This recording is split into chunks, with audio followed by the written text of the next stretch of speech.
Señor Dios, Dios verdadero, amantísimo Padre, a ti en este momento, Señor. Procedemos entonces a darte gracias, Señor, por este día de vida, uno más. Gracias, Señor, por todas las bendiciones que tú derramas en cada uno de nosotros.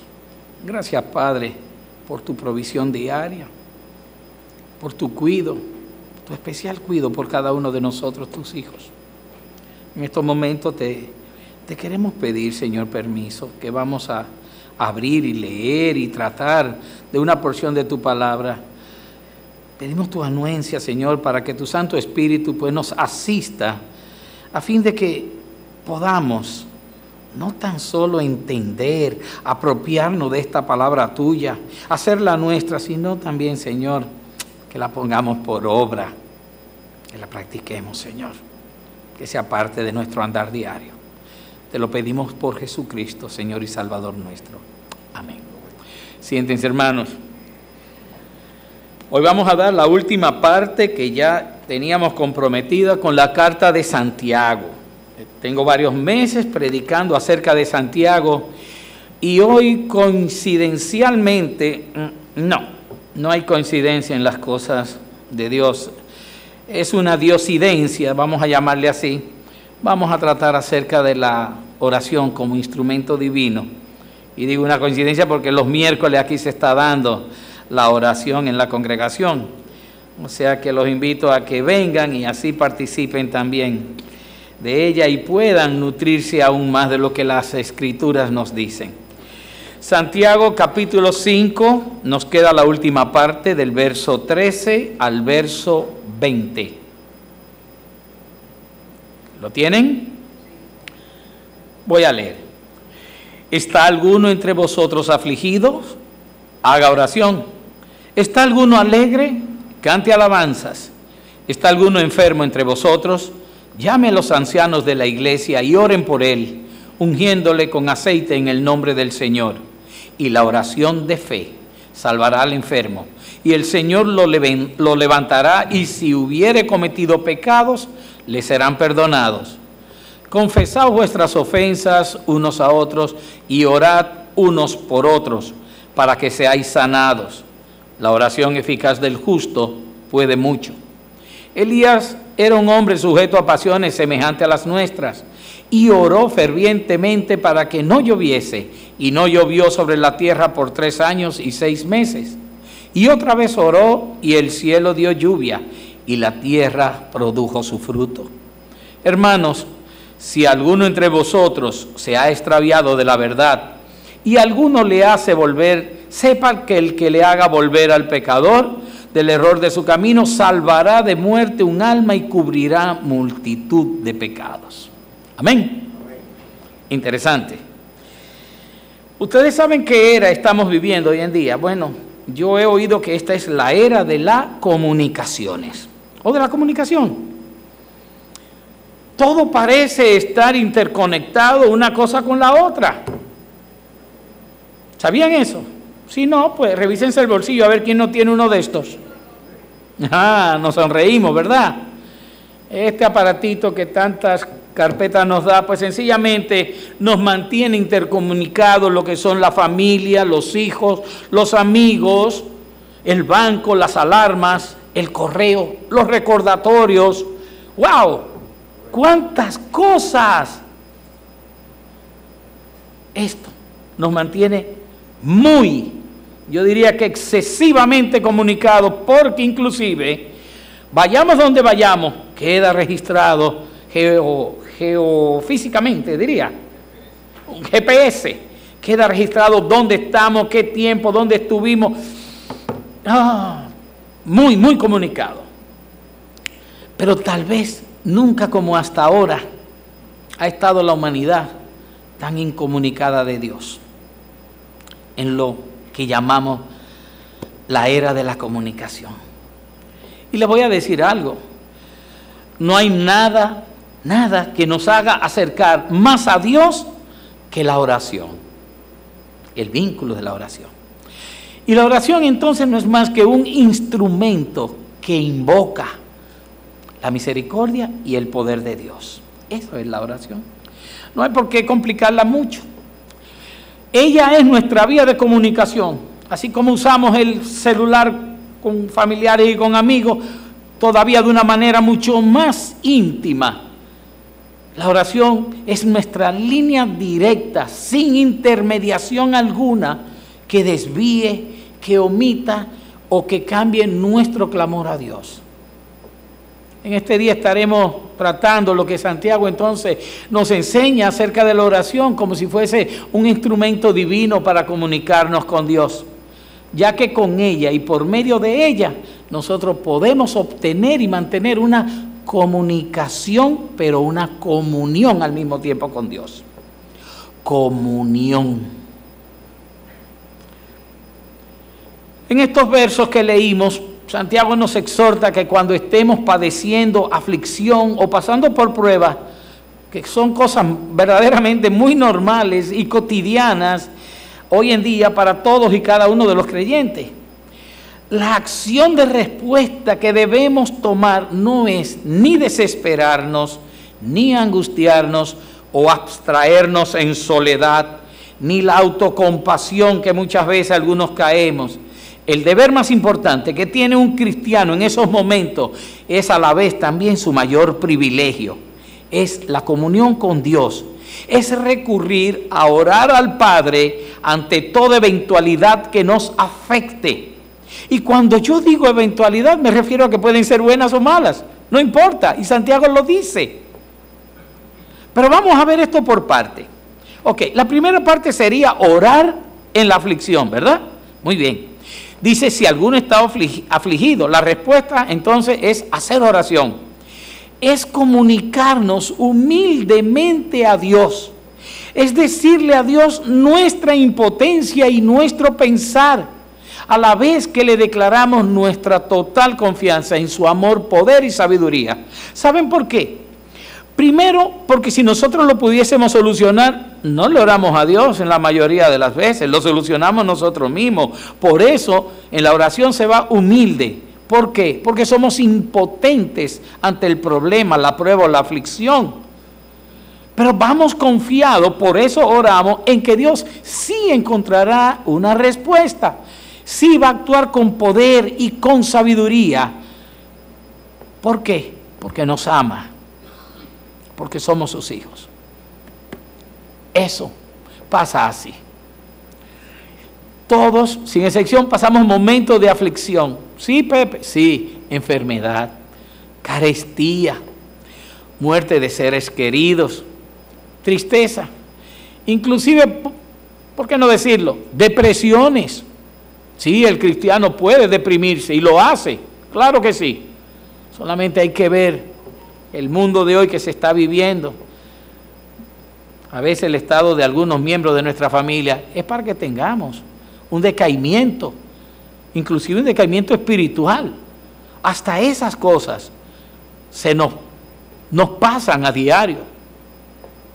Y para todo ello, el único consejo que nosotros podemos tomar no es más que orar en todo momento que tengamos aflicciones. Orar cuando hay problemas, cuando hay dificultades, inclusive cuando mengua nuestro ánimo y se debilita nuestra fe, debemos recurrir a la oración, que es algo hasta contradictorio, porque si cuando estoy en baja, pues ahí es cuando más debes orar y pedir a Dios y encomendarte a Él.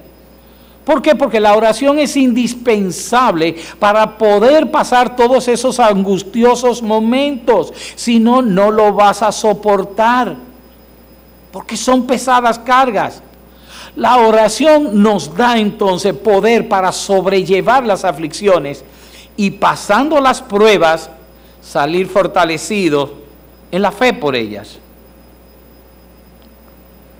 Entonces son necesarias las aflicciones, pero son necesarias no para que nosotros entonces nos hagamos pequeñitos y nos volvamos, ya ustedes saben, un cero a la izquierda, sino para que nosotros recurramos a Dios, estemos confiados en el poder y en la fe, y ahí sí salimos airosos. Recuerden que cuando nosotros oramos al Padre, lo primero es que Él aligera nuestra carga. Él nos consuela en medio de la aflicción. Dice en 1 de Pedro 5:7, echando toda vuestra ansiedad sobre Él, porque Él tiene cuidado de vosotros.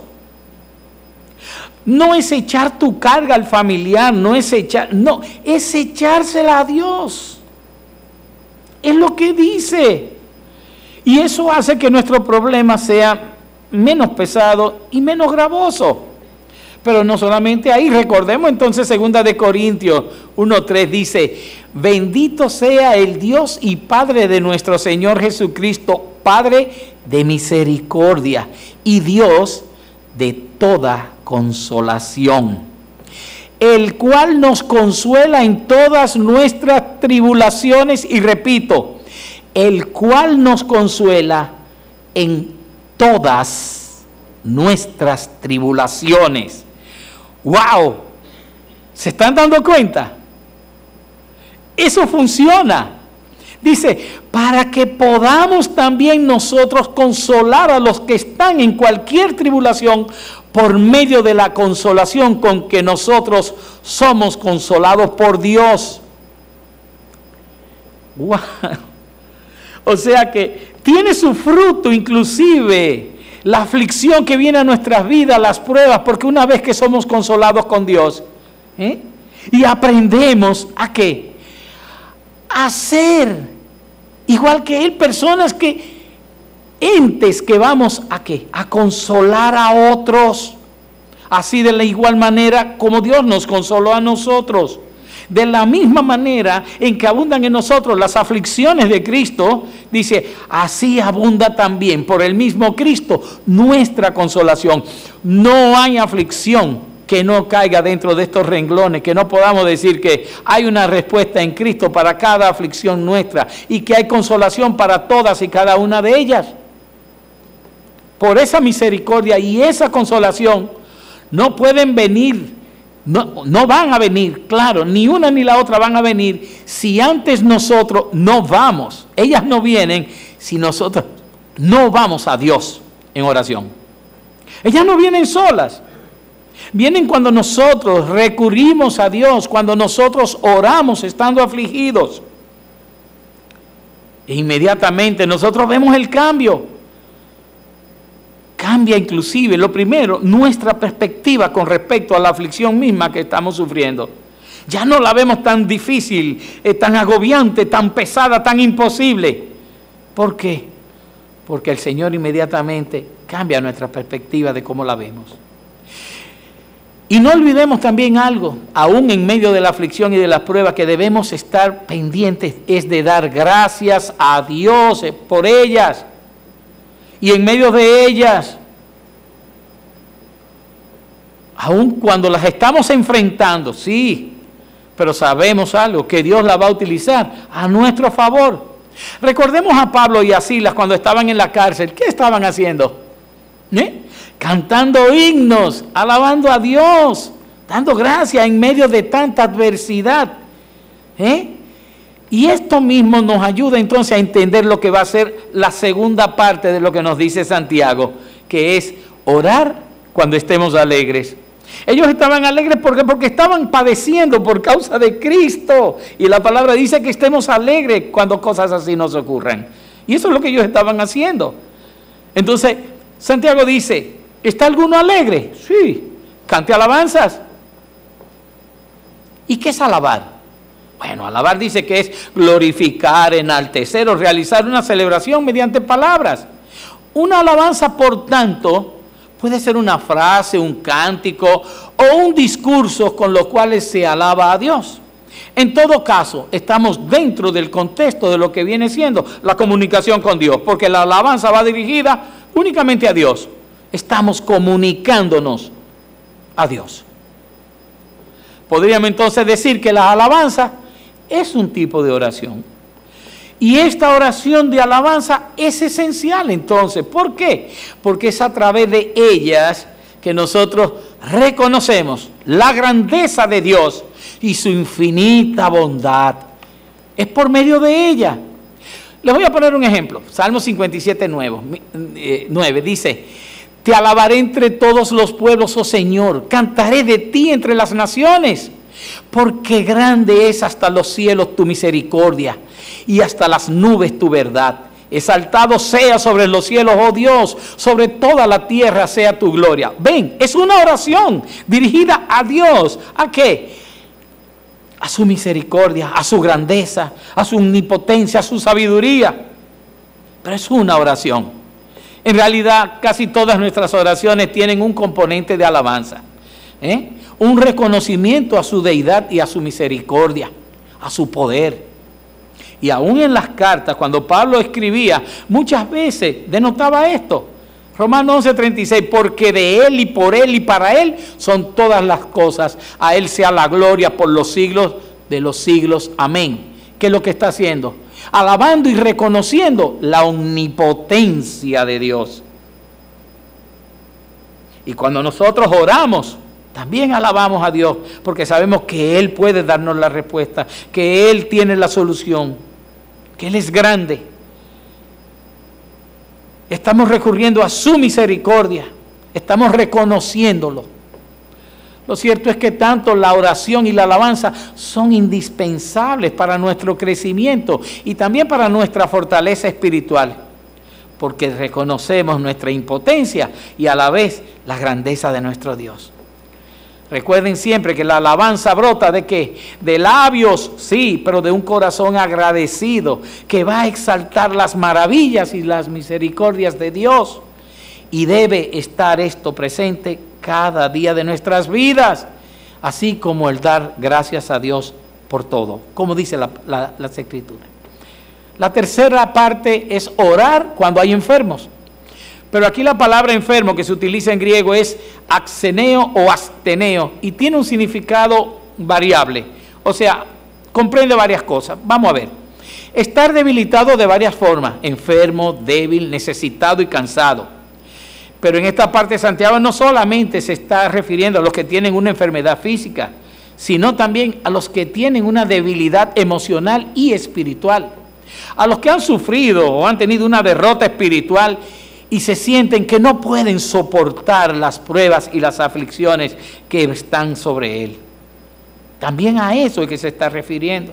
Es como la palabra que se utiliza, Cristo salva. También dice Cristo sana, porque es la misma palabra. Tiene en el contexto de ella es que uno más o menos, pues, pero tiene igual significado. Esto también puede referirse a los que los problemas lo están ahogando de tal manera que se apartan de Dios porque son incapaces de hacerle frente a su infortunio. Los que no sabiendo ser pacientes y no teniendo la fortaleza necesaria en la fe, descuidan aún su propia oración con Dios. Y esto es peligroso. Perder esa comunicación es peligroso. Es a estos a quienes Santiago se está refiriendo. Y ¿saben algo? Nos dicen que todos nosotros somos los responsables de ello. Ay, ¿cómo así? Bueno, vamos también a darle un respiro. Todos los hermanos somos responsables de ese tipo de personas, pero entre los cuales debemos sacar en primer orden a los que se suponen que tienen mayor madurez en la fe. Esos son los primeros que deben ayudar con esto. ¿Cómo? Para que oren por ellos. Que oren por ellos. Son aquellos hermanos los más fuertes en la fe, los que deberían soportar y ayudar a los más débiles en la fe. Y esto incluye las oraciones que debemos hacer por esas personas. Y aquí se nos presenta una de las imágenes más bellas que nos puede presentar la oración y que podamos tener nosotros como familia de Dios. Y es la oración de intersección. La oración que tú haces por la otra persona, olvidándote de ti. Y esa oración es mediante la cual los hermanos, ¿qué hacemos? Intercedemos ante Dios suplicando por las necesidades ajenas y no por las nuestras. Recordemos el maravilloso ejemplo que el Señor nos pone en el Evangelio de Juan, en el capítulo 17, cuando está orando al Padre por los suyos y le dice al Padre: yo ruego por ellos. No ruego por el mundo, sino por los que me diste, porque tuyos son. Y todo lo mío es tuyo, y lo tuyo mío, y he sido glorificado en ellos. Y ya no estoy en el mundo, mas estos están en el mundo. Y yo voy a ti, Padre Santo, a los que me has dado, guárdalos en tu nombre, para que sean uno, así como nosotros. ¡Qué bello, Precioso. Eso le da a uno se siente uno bien. Porque no tan solo oró por ellos, sino por los que oyéndole a ellos iban a creer en la palabra, iban a creer en Él, en Jesucristo. Debemos entender que en muchísimas ocasiones hay hermanos que entonces caen en tristeza y depresión, como hemos dicho, y no aceptan consejos. No, por más que tú quieras darle, no, al revés, rehuyen de tu presencia. Pero para esos hermanos siempre tenemos algo, siempre tenemos la oportunidad de orar por ellos. Siempre tenemos la oración de la intersección. Ahora, observemos que también Santiago se refiere a que es una oración de fe. Una oración por medio de la cual el Señor puede levantar al enfermo, ya sea físico o espiritual, e incluso dice perdonarle sus pecados. ¿Y cuál es esta oración de fe? Dirán, una oración poderosísima.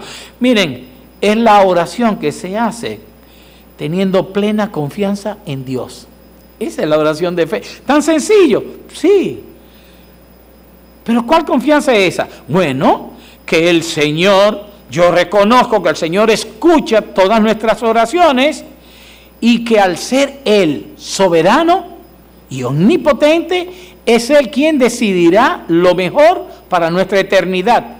Y no nosotros, ni lo que nosotros muchas veces deseamos para nosotros mismos.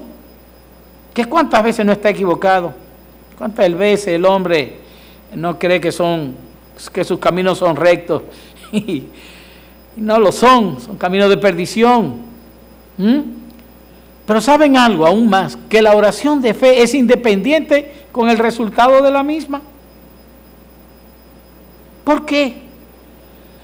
Porque fuera cual fuera la contestación de Dios a nuestra súplica, depende de Dios y no de nosotros, ni tan siquiera de nuestra oración.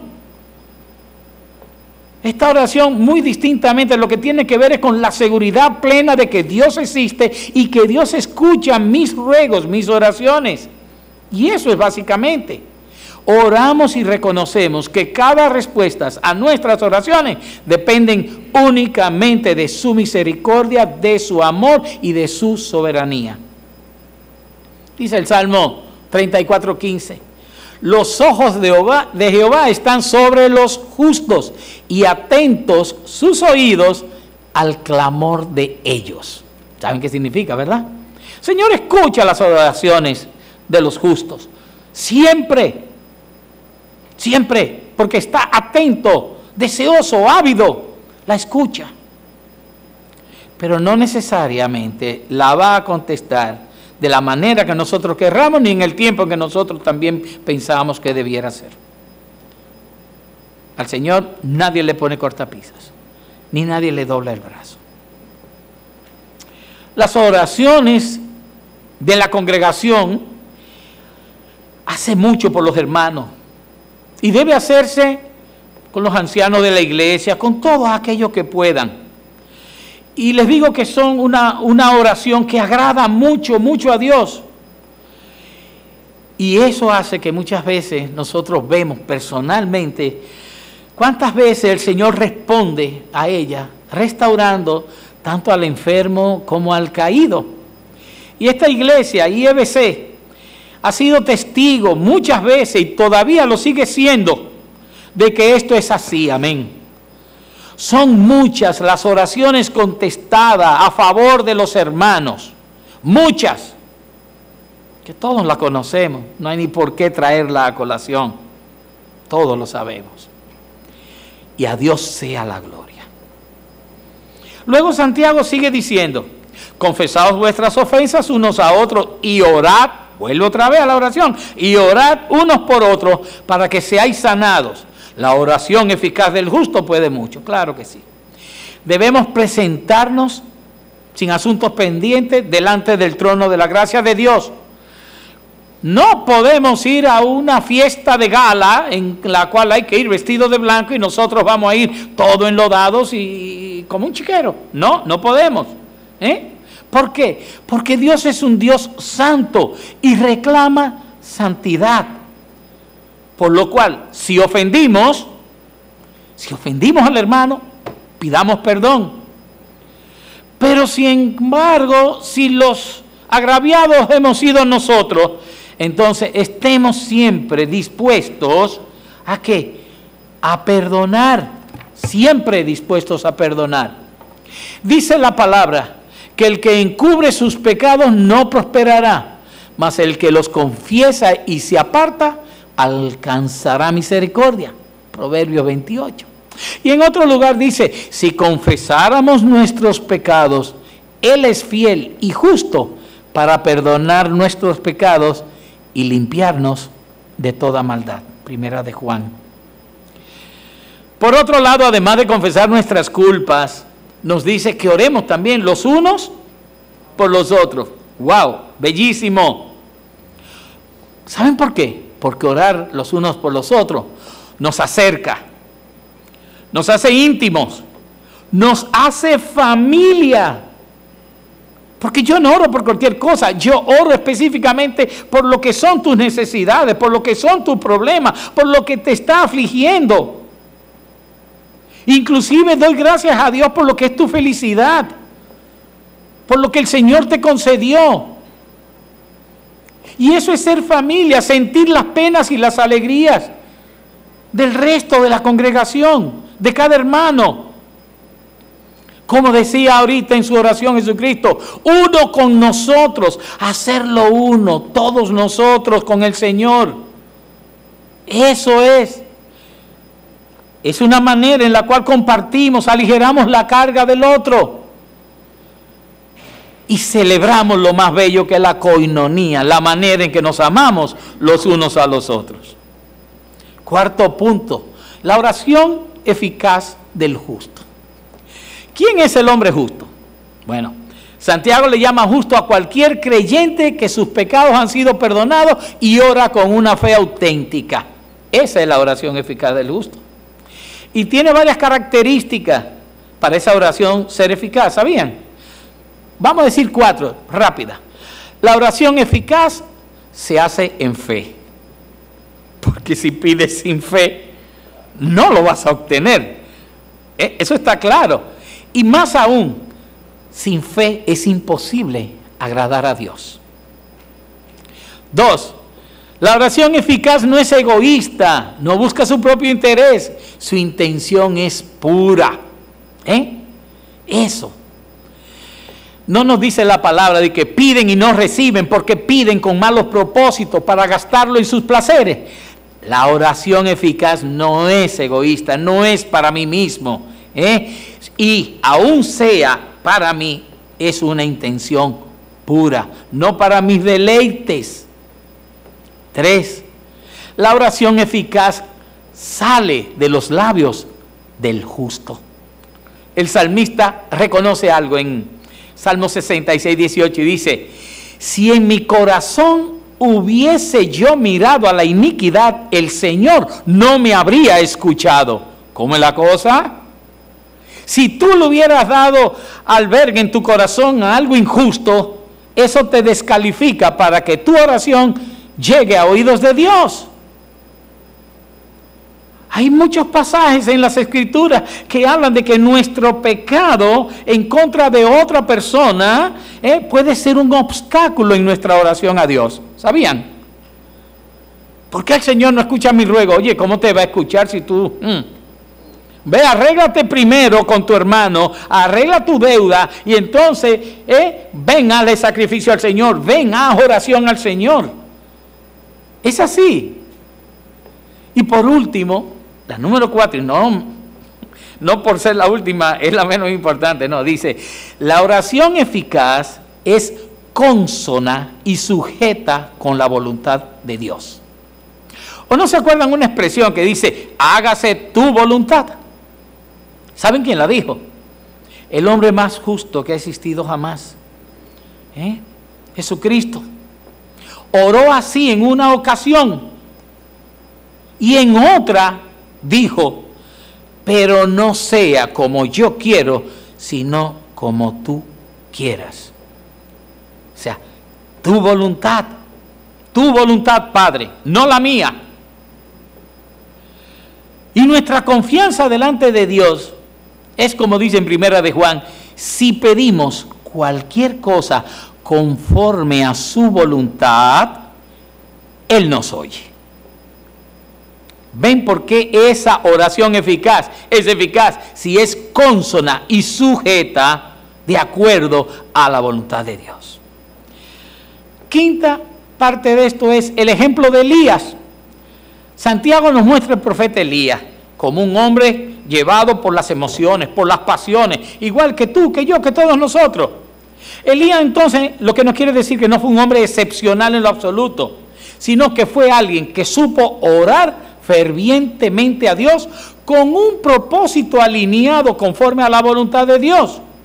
Oró para que no lloviera, para que fuesen cerrados los cielos, y Dios le escuchó y realizó su ruego. Y durante 3 años y 6 meses no llovió en la tierra, en parte alguna.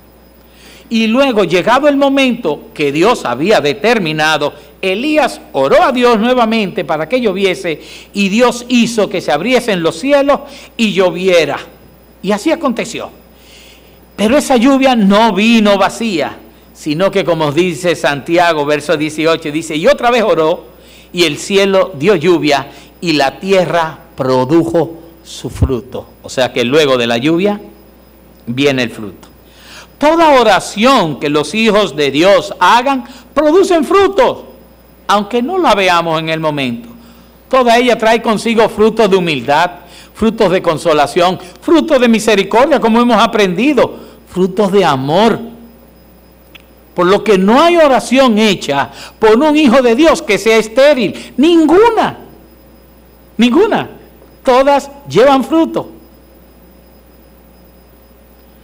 El sexto punto, y es el último, dice rescatando al extraviado. Está en el 19 y 20. Dice, hermanos, si alguno de entre vosotros se ha extraviado a la verdad y alguno le hace volver, y ahí sigue. Miren, los creyentes no tan solo debemos confesar nuestra falta y orar los unos por los otros para que recibamos sanación física y espiritual, sino que también debemos estar muy alertas, muy vigilantes, con el bienestar de todos los hermanos, con cada miembro de la congregación, su bienestar inclusive espiritual básicamente. Y principalmente con aquellos, los más nuevos, que son neófitos, ya que estos son los que son más fáciles, confundidos o extraviados o mal influenciados. Se pueden extraviar de la verdad de Cristo. Entonces hay muchas congregaciones que ante una falta de esto, pues tan solo lo apartan de su membresía, lo borran de la lista de miembros activos, cuando en realidad lo que debemos hacer es priorizar el rescate de la vida espiritual de ese hermano extraviado. Eso es lo que debemos hacer. De verdad que hay muchas iglesias que deberán cambiar con respecto a eso. Deberán cambiar.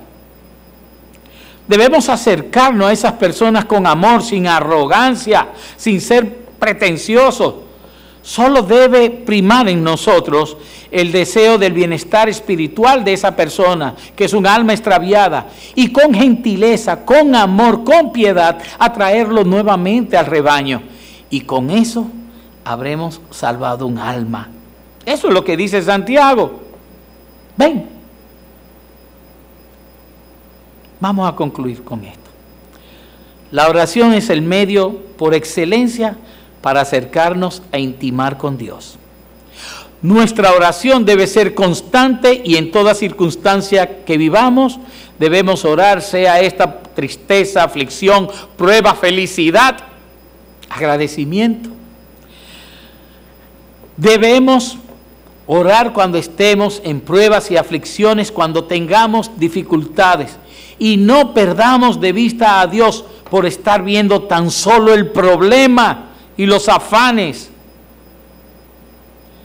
Orar cuando también estemos alegres y celebremos con alabanzas a Dios. Tengamos presente también que en cada oración es por sí sola una poderosa herramienta para ayudarnos a sobrellevar el día a día, las cargas, las aflicciones y triunfar en las pruebas. Que no olvidemos el poder que encierra la oración de la intersección, que más que una oración poderosa es un verdadero privilegio y al que estamos todos llamados a hacerlo. Así como el Señor nos dio ejemplo haciéndolo por sus discípulos, los creyentes también debemos hacerlo. Y que para que la oración sea contestada, no se necesita ser un superhombre, así como no lo fue Elías, pero sí se necesita que la oración sea ferviente, que la oración provenga de unos labios justos,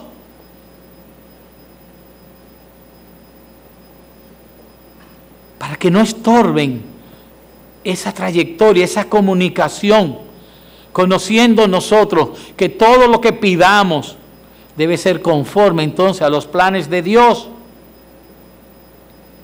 Hermano, no dejemos nunca de orar y experimentar por medio de ella el consuelo y la fortaleza que Dios nos da.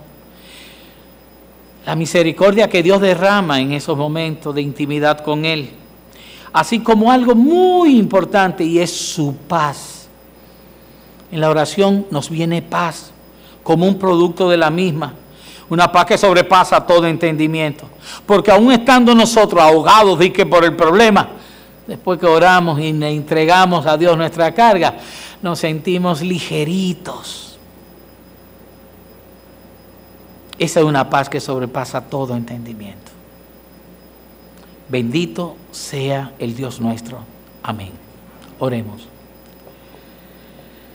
Gracias, Padre.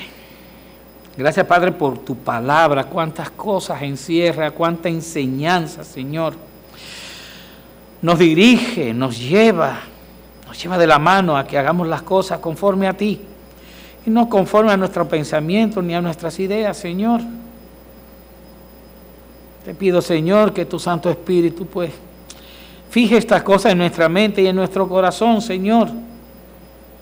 Que cada día las tengamos presentes. Y que nunca, Señor, que nunca sea parte de nuestros labios una oración ferviente para mantenernos en comunicación contigo, Señor. Bendice nuestra congregación, bendice a nuestros hermanos. Cuida de nuestro pastor que no pudo estar hoy con nosotros, pero yo sé que nos está escuchando. Bendícenos a todos en el santo nombre de tu Hijo Jesús. Amén.